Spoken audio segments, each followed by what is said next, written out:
रह रह के चुभती है आंखों में बेरोजगारी की दोपहरी, मेरे साथ आगे बढ़ो दृश्य सुहाने आएंगे। हाँ मेरे प्यारे छात्रों, दृश्य बिल्कुल सुहाने आएंगे और वो रोजगार का दृश्य सुहाना आएगा, आपके सिलेक्शन का दृश्य सुहाना आएगा। मैं उसके लिए अब चल पड़ा हूँ। आपके सहयोग और आपके प्रेम की ज़रूरत है। कॉपी पेपर लेकर के हमेशा बैठ जाइए, पेन लेकर के बैठ जाइए और जो मैं रूल्स समझाता जा रहा हूँ उसे आप मेरे साथ लिखते जाएं। पहला इसमें दिया गया है क्वेश्चन, प्रैक्टिस पेपर नंबर 5। पहला question, old age and infirmity had began. यहाँ पे ध्यान देंगे, हैड बिगैन जो दिया गया है इसमें आपको ये समझना है कि हैड के साथ वर्ब की थर्ड फॉर्म लगती है, तो ये बिगैन नहीं होगा, ये बिगन होगा। बिगिन, बिगैन, बिगन, ये first form begin, second form began और थर्ड फॉर्म बिगन होगा, तो BEGUN होगा। दूसरा दिया गया, its colour makes the moth undistinguished.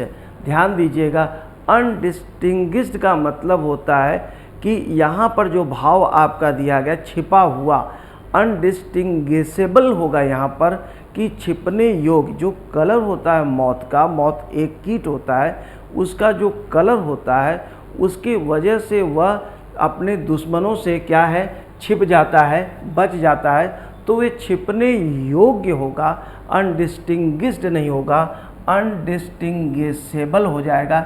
यहाँ पर जो दिया जाएगा वो ED नहीं होगा, एबल का प्रयोग होगा। यहाँ पे आप जरा सा देखें, यहाँ पर एबल का प्रयोग कर लेंगे हम लोग।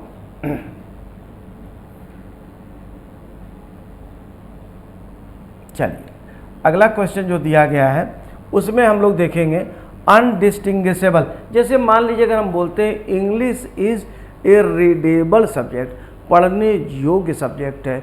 You are a teachable student, आप पढ़ाने योग्य विद्यार्थी हैं। तो जब हम ये इसको बोलेंगे कि अनडिस्टिंग्विशेबल, इसका मतलब छिपने योग्य बनाता है, छिपा हुआ नहीं बनाता है। अनडिस्टिंग्विश्ड का मतलब छिपा हुआ और अनडिस्टिंग्विशेबल का मतलब होता है छिपने योग्य बनाता है। नेक्स्ट क्वेश्चन अगला देखेंगे, with only a week to go for the election things are really hotting up. जरा गौर करेंगे कि केवल एक सप्ताह इलेक्शन के लिए है, अब चीज़ें क्या है, वो हार्टअप हो रही हैं, यानी बढ़ रही हैं। No error. Romanticism of melancholy in art and literature are. पुनः ध्यान रखेंगे कि जो वास्तविक सब्जेक्ट होता है, अगर सब्जेक्ट प्रेपोजिशन से जुड़ा है तो जो वास्तविक सब्जेक्ट होता है वो प्रेपोजिशन के पहले वाला होता है, और प्रेपोजिशन के पहले क्या दिया गया है, रोमांटिसिज्म दिया गया है, इसलिए वास्तविक सब्जेक्ट कौन हो गया, रोमांटिसिज्म हो गया।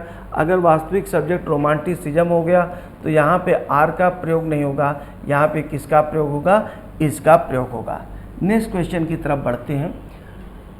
Taking life as it comes, I am someone who thrives one. ध्यान रखेंगे, हम ये कभी नहीं बोलते he is someone, he is the one का प्रयोग करते, वह एक ऐसा। जब भी आपको रिलेटिव प्रोनाउन इस तरह से लगाना होता है तो वहाँ पे समवन का प्रयोग नहीं किया जाता, वहाँ पे वन का प्रयोग किया जाता है। जैसे हम बोलते हैं कि she is the one who can teach you, वह व्यक्ति है, वह ऐसी लड़की है, वह ऐसी महिला है जो तुम्हें पढ़ा सकती है। I am the one who is teaching you, मैं वह व्यक्ति हूँ जो तुम्हें पढ़ा रहा। आई एम समवन का प्रयोग नहीं किया, क्योंकि WH जब भी आपको लगेगा तो वहाँ पर फिर इस लिहाज से हु जब लगा है यानी रिलेटिव प्रोनाउन लगा है तो यहाँ पे समवन का प्रयोग नहीं होगा, यहाँ पे किसका प्रयोग होगा, वन का प्रयोग होगा। आगे, the police were baffled and Sherlock Holmes was called in. Police हक्का बक्का थी और शेरलॉक होम्स को बुलाया गया, क्या करने के लिए, इन। कॉल्ड इन का मतलब उसे बुलाया गया, किसी जगह पे बुलाया गया, किसी जगह में बुलाया गया। टू इन्वेस्टिगेट, यहाँ पे टू इन्वेस्टिगेट जो है यह आपका इन्फिनिटिव है, मतलब जांच करने के लिए उसे शेरलॉक होम्स को बुलाया गया। इसमें भी नो एरर का पार्ट है, नो एरर है। अगला क्वेश्चन है, the boat came abreast at, abreast at नहीं लगेगा, ये क्या हो गया, अब्रिस्ट ऑफ का प्रयोग। तो हमेशा याद रखेंगे कि किसका प्रयोग होगा, अब्रिस्ट ऑफ का प्रयोग होगा। अब्रिस्ट ऑफ का मतलब होता है से पहले, तो ध्यान रखेंगे अब्रिस्ट के साथ हमेशा ऑफ का प्रयोग होता है, कभी भी एट का प्रयोग नहीं होता है। ये फ्रेज है। नेक्स्ट क्वेश्चन को देखते हैं। The chairman's comments on future policy introduce a jarring note for the proceeding. Chairman's comments, chairman का कमेंट, अब देखते जाएंगे इसको। चेयरमैन का comment on future policy, future policy पर introduced a jarring note for the proceedings, proceedings के लिए jarring note उसने किया, नो एरर का पार्ट है इसमें। अगला क्वेश्चन है, the collapse of the business was a moral blow to the business tycoon and his family. The collapse of business was a moral blow, उसके लिए मॉरल ब्लो था, to the business tycoon. Business tycoon का मतलब होता है जो बहुत बड़ा व्यवसायी होता है, बहुत बड़ा व्यापारी होता है, उसे हम बिजनेस टाइकून करते हैं। तो the collapse of the business was a moral blow to the business tycoon. Business tycoon का मतलब होता है बहुत बड़ा व्यवसायी, उद्योगपति। एंड हिज फैमिली, यहाँ पर नो एरर का पार्ट है, यहाँ पे कोई गलती नहीं। The taxi came at 8 o'clock in the next morning. प्यारे छात्रों, मैंने पीछे की वीडियो में बताया था, अगर नहीं देखा तो आपने देख लीजिएगा कि कभी भी अगर समय के पहले this, that, next, last, each, every का प्रयोग होगा तो कोई प्रेपोजिशन नहीं लगेगा। तो यहाँ पे केवल नेक्स्ट मॉर्निंग होगा, द भी नहीं लगेगा, केवल क्या लगेगा, next morning. The taxi came at 8 o'clock next morning, अगली सुबह 8 बजे आई। यहाँ पे जो ओ क्लाक दिया गया है इसको थोड़ा समझेंगे। ओ का यहाँ पे भाव जो है वो ऑफ होता है। 8 o'clock का मतलब होता है 8 ऑफ द क्लॉक, घड़ी का 8।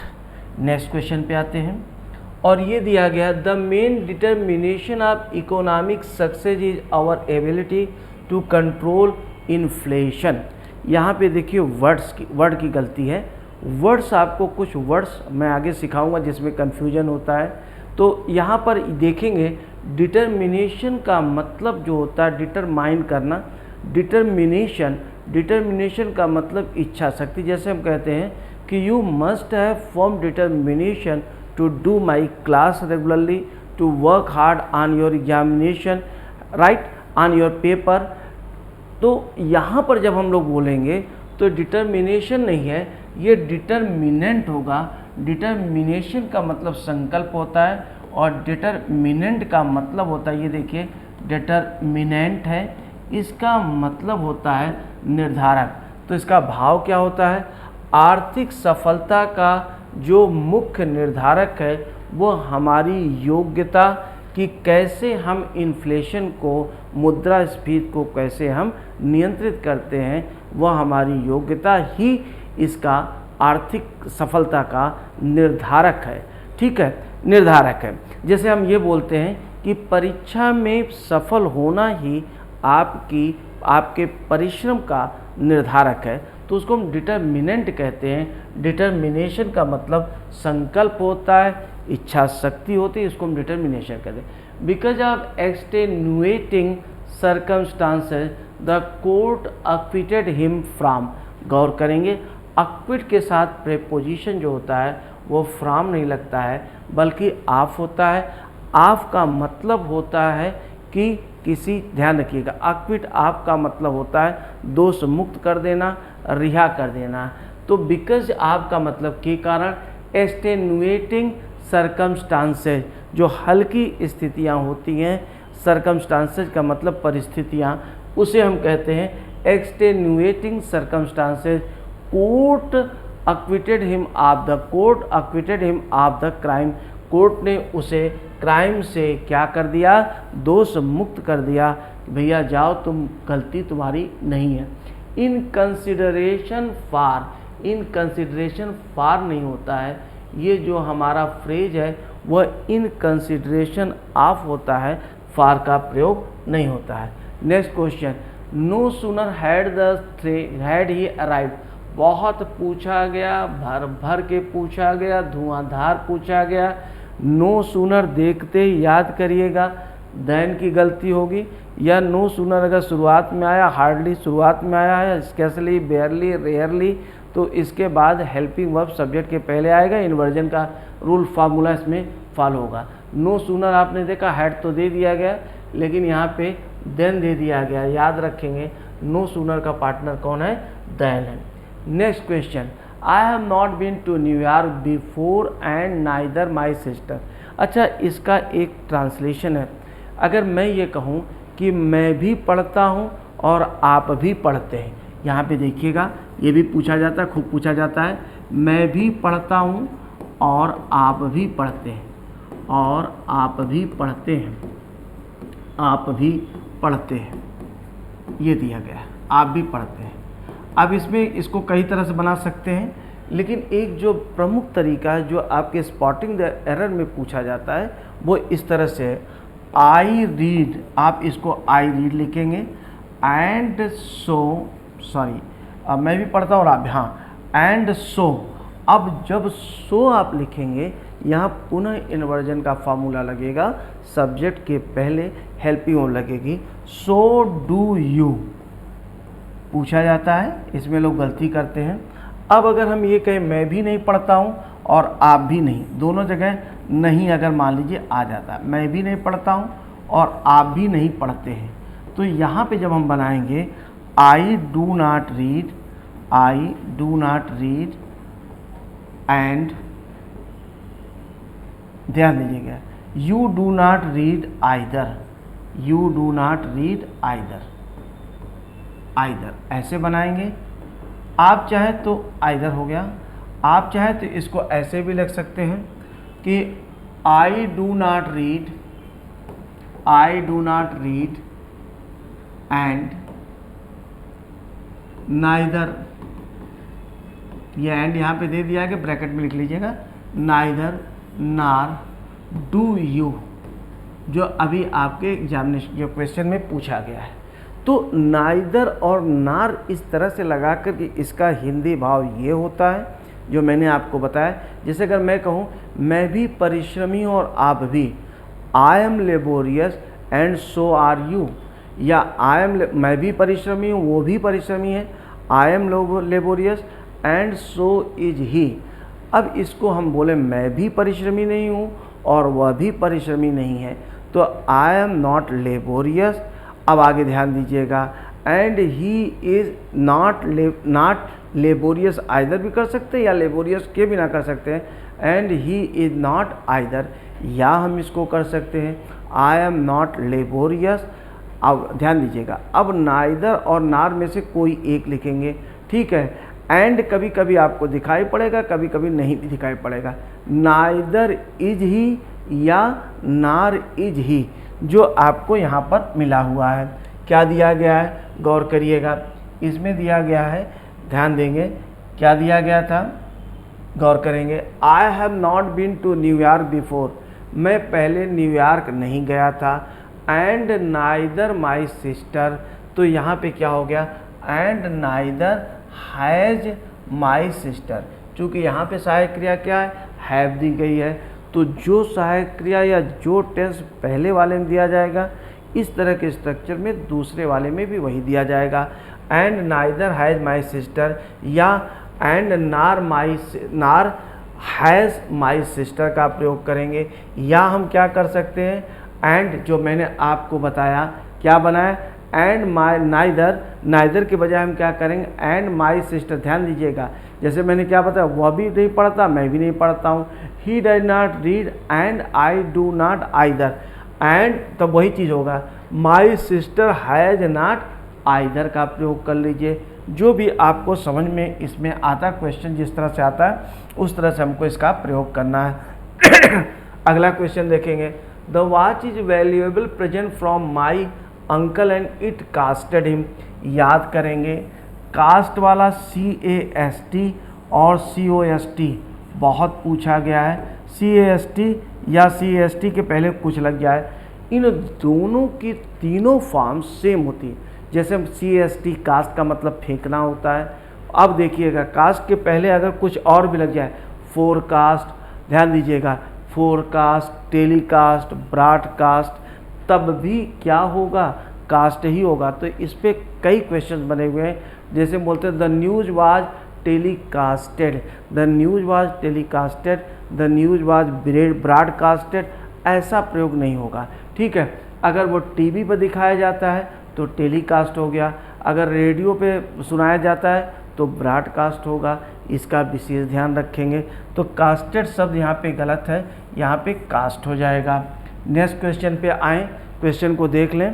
The question is often raise that whether it is, गौर करेंगे, सीधा सीधा है कि दैट और वेदर दोनों कंजंक्शन है।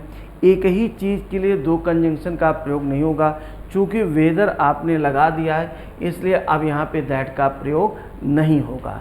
तो चाहे वेदर दिया गया हो, चाहे इंटरोगेटिव वर्ड जो क्वेश्चन के जो आपका उसमें कंजंक्शन के रूप में आता है, कोई भी दिया जाएगा तो वहाँ पे फिर दैट का प्रयोग गलत हो जाएगा। नेक्स्ट क्वेश्चन देखिएगा। The work of an uneducated farmer is far important than, यहाँ पे देखिए दैन लिखा है। चूँकि दैन लिखा है इसलिए यहाँ पे क्या होगा कि कंपेरेटिव, फार इम्पॉर्टेंट नहीं होगा, फार मोर इम्पॉर्टेंट। फार का प्रयोग कंपेरेटिव डिग्री के पहले, मच का प्रयोग कंपेरेटिव डिग्री के पहले हो सकता है, इसलिए यहाँ पे फार का प्रयोग तो सही है, लेकिन दैन है इसका मतलब कंपेरेटिव डिग्री है। चूँकि कंपेरेटिव डिग्री इसलिए मोर इम्पॉर्टेंट का प्रयोग होगा, यहाँ पे पॉजिटिव का प्रयोग नहीं होगा। नेक्स्ट क्वेश्चन में आइए। Every man is conditioned by the age, ध्यान रखेंगे, कंडीशनड बाई द एज नहीं कहा जाता है, कंडीशनड टू द एज कहा जाता है। इसका मतलब एज से बंधा हुआ, एज से निर्धारित है। In which he lives and if he were to return to another age he would not be happy, मतलब हर व्यक्ति अपनी एज के अनुसार उसी में वह ढला होता है। अगर उसे दूसरी एज में लौटने के लिए कहा जाए तो वह फिर हैप्पी नहीं हो पाएगा, ये भाव है। कंडीशन टू का प्रयोग करेंगे। Language is a skill activity by which fine distinction on meaning can be made for a better understanding of behaviour. देखिएगा, language is a skill activity, ध्यान दीजिएगा, by which fine distinction on meaning can be made for a better understanding of behaviour. तो ध्यान रखेंगे language क्या है। Language को अगर हम बात करें तो लैंग्वेज एक सिंगुलर काउंटेबल नाउन है। कोई भी सिंगुलर काउंटेबल नाउन बिना आर्टिकल के नहीं लिखा जा सकता है, इस पे ध्यान रखेंगे, खूब क्वेश्चंस पूछे गए हैं। तो a language is a skill activity, यहाँ पे क्या है, एक कोई भी लैंग्वेज, ए लैंग्वेज का मतलब कोई भी भाषा एक स्किल एक्टिविटी होती है। तो यहाँ पे ए का हम प्रयोग करेंगे, क्योंकि कोई भी का प्रयोग हो रहा है, भाव आ रहा है, इसलिए ए लैंग्वेज का प्रयोग करेंगे। If you don't start behaving properly I will be force to tell to, गौर करेंगे। अब इसमें आर्डर हुआ, आर्डर है, टेल है, ध्यान देते जाएंगे, रिक्वेस्ट है, रिक्वेस्ट, आस्क, एडवाइज, एडवाइज। इन सब वर्ड्स के बाद पहले ऑब्जेक्ट आता है, तब ऑब्जेक्ट के बाद टू V1 आता है, ध्यान रखेंगे। फॉरबिड भी इसी में लिख लीजिए, फॉरबिड भी हो जाएगा, प्रॉमिस भी हो जाएगा, प्रॉमिस भी हो जाएगा। तो इनके बाद ऑब्जेक्ट आएगा, ऑब्जेक्ट के बाद टू V1, ध्यान रखेंगे इन वर्ड्स के बाद तुरंत ऑब्जेक्ट के बाद टू V1 आएगा, न कि ऑब्जेक्ट के साथ आप टू लगाएंगे, इस पे ध्यान रखेंगे। ऑब्जेक्ट जैसे I ordered him to bring a glass of water, मैंने उसे ग्लास पानी लाने के लिए आदेश, आई ऑर्डर्ड टू हिम नहीं होगा। इसी प्रकार से यू टोल्ड मी, ठीक है, you told me to stand up, you ordered me to stand up. अब यहाँ पे ये नहीं होगा यू टोल्ड टू मी, ठीक है। तो इनके बाद ऑब्जेक्ट के साथ टू का प्रयोग नहीं होगा, बल्कि किसके साथ होगा, वर्ब के साथ होगा।